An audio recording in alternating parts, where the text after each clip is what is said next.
Hello guys, welcome back to my YouTube channel. તો આજે હું લઈને આવી છું શિયાળા સ્પેશિયલ શીરાની રેસીપી। આમ તો શિયાળામાં શીરો અને સુખડી બધાય ઘરમાં બનતા જ હોય છે, પણ ખાસ કરીને બાળકો માટે લઈને આવી છું હું રેસીપી, કેમ કે બાળકોને ઘી અને ગુંદરવાળું ખાવું જરા પણ ગમતું નથી હોતું। તો ચાલો વિડીયોને શરૂ કરીએ તે પહેલાં તમને કહી દઉં કે જો તમને મારી ચેનલની વિડીયો પસંદ હોય તો વિડીયોને લાઇક અને ચેનલને સબસ્ક્રાઈબ જરૂરથી કરજો। તો હાલો હવે આપણે જોઈ લઈએ રેસીપી। તો બાજરાનો લોટ લીધો છે, ગોળ, અને ત્યારબાદ આપણે લીધું છે દેશી ઘી અને દૂધ। આ રીતની આપણે નાની જેમ્સ આવે છે એ લીધી છે, બાળકોને ખૂબ જ ભાવતી હોય છે। તો આ રીતે આપણે શીરો બનાવવાની વસ્તુ લઈ લીધી છે। હવે આપણે ગેસ ઉપર એક કઢાઈ રાખીશું અને એમાં ઉમેરીશું ઘી। ઘીને પહેલાં આપણે ઓગળે ત્યાં સુધી રાખવાનું છે। ઘી વધારે પડતું ગરમ નથી કરવાનું, બસ ઘી ઓગળી જાય એટલે આપણે એમાં ઉમેરીશું બાજરાનો લોટ।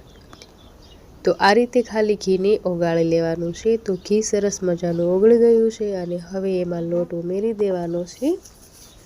તો એક વાટકી લોટ લીધો છે મેં અને લોટને હવે આપણે શેકી લેવાનો છે। લોટને આપણે શેકશું એટલે ઘી જે છે એ ખુદ જ આમાંથી છૂટું પડી જશે, ત્યાં સુધી લોટને શેકવાનો છે। લોટનો કલર બદલાય એ રીતનો લોટ શેકીશું।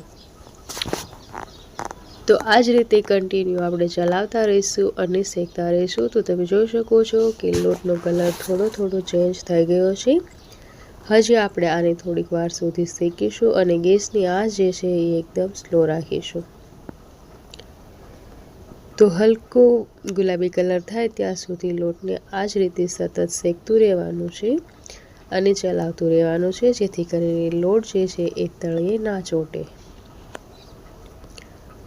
સતત ચલાવવાથી લોટ જે છે એ દાઝતો નથી અને ખૂબ જ સરસ મજાનો શેકાય છે। તો આ રીતે લોટ શેકાઈ જાય તો તમે જોઈ શકો છો કે હવે લોટનો કલર બદલાઈ ગયો છે, એકદમ સરસ મજાનો લોટ શેકાઈ ગયો છે।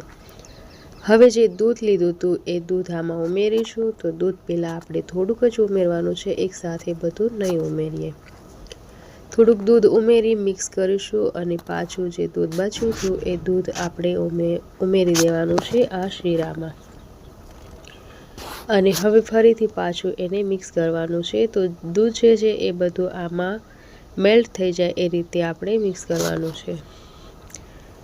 તો તમે જોઈ શકો છો કે દૂધ જે છે એ સરસ મજાનું આમાં મિક્સ થઈ ગયું છે અને હવે ગોળ ઉમેરીશું। તો મેં ગોળ લીધો છે એકદમ મીડિયમ બને એ રીતે, ના તો વધારે મીઠું બને અને ના મોળું બને। જો તમને વધારે મીઠાશવાળું પસંદ હોય તો તમે ગોળનું પ્રમાણ વધારી શકો છો। અને આ શીરો જે છે એ ગોળમાં જ બનાવવો, કેમ કે ખાંડમાં બનાવીએ તો એટલો બધો ટેસ્ટી નથી બનતો જેટલો ટેસ્ટી ગોળમાં બનતો હોય છે। તો ગોળને મેલ્ટ કરવાનું છે ત્યાં સુધી જ આને આ રીતે આપણે ચલાવતું રહેવાનું છે। તો તમે જોઈ શકો છો કે એકદમ પરફેક્ટ શીરો આપણો બનીને તૈયાર થઈ ગયો છે। શીરો જે છે એ મોઢામાં મૂકતા જ ઓગળી જાય એવો બન્યો છે અને હવે જે જેમ્સ લીધી છે એ જેમ્સ આપણે એમાં ઉમેરશું। બાકીની જેમ્સ આપણે ગાર્નિશિંગ માટે રાખીએ છીએ। તો જેમ્સ જે છે એ આમાં ગળી જાય છે, ખાતી વખતે કચકચ નથી થતી। તો હવે એક જો ડીશ છે એમાં આ બધો શીરો આપણે લઈ લેવાનો છે અને શીરાને આપણે સર્વ કરી દઈશું। તો તમને આ વિડીયો કેવો લાગ્યો તમે મને કમેન્ટ કરીને જરૂરથી જણાવજો અને ગાર્નિશિંગ કરવા માટે જેમ્સ ઉમેરી દીધી છે। વિડીયો ગમે તો વિડીયોને લાઇક કરજો, તમારા ફ્રેન્ડ્સ અને ફેમિલીમાં શેર કરજો અને મારી ચેનલની રેસીપી તમને પસંદ હોય તો ચેનલને સબસ્ક્રાઈબ કરી સાથે બેલ આઇકન પ્રેસ કરી લેજો।